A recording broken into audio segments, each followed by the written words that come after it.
ত্রয়োদশ জাতীয় সংসদ নির্বাচনে যুক্তরাষ্ট্র কারও পক্ষ নিচ্ছে না বলে জানিয়েছেন ঢাকায় নিযুক্ত মার্কিন রাষ্ট্রদূত ব্রেন্ট ক্রিস্টেনসেন। জানান, এবারের নির্বাচনে তার দেশ জনগণের পক্ষে। বুধবার সকালে রাজধানীর আগারগাঁওয়ে নির্বাচন ভবনে প্রধান নির্বাচন কমিশনারের সঙ্গে বৈঠক শেষে সাংবাদিকদের কাছে তিনি এসব কথা বলেন। রাষ্ট্রদূত বলেন, সামনে নির্বাচন নিয়ে খুবই আগ্রহী যুক্তরাষ্ট্র। ভোটের বিষয়ে সিএসসির সাথে কথা হয়েছে। তিনি আশাবাদ প্রকাশ করেন এবারের উৎসবমুখর নির্বাচন নিয়ে। 12ই ফেব্রুয়ারির নির্বাচনে যারাই ক্ষমতায় আসুক, যুক্তরাষ্ট্র তাদের সঙ্গে কাজ করবে বলেও জানান ব্রেন্ট ক্রিস্টেনসেন। এ সময় ইসির সিনিয়র সচিব আখতার আহমেদ বলেন, মার্কিন রাষ্ট্রদূত সার্বিক ব্যবস্থাপনা নিয়ে জেনেছেন। তাদের পোস্টাল ব্যালট নিয়ে বিস্তারিত জানানো হয়েছে।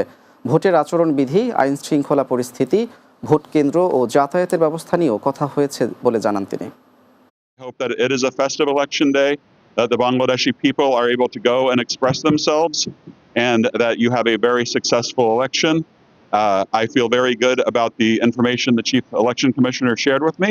ওনাকে আমাদের ব্যালট পেপারের আকার, আকৃতি এবং বিস্তৃতি সম্পর্কে আমাদের প্রশিক্ষণের বাবদ যে ব্যবহার করি আমরা, সেটার একটা নমুনা দেখালাম। ওনারাও দেখেছেন এবং মোটামুটিভাবে আমাদের কাছে যেটা বলেছেন যে এটা একটা জটিল, বেশ কষ্টসাধ্য একটা ব্যাপার, তবে they wish us good lakh.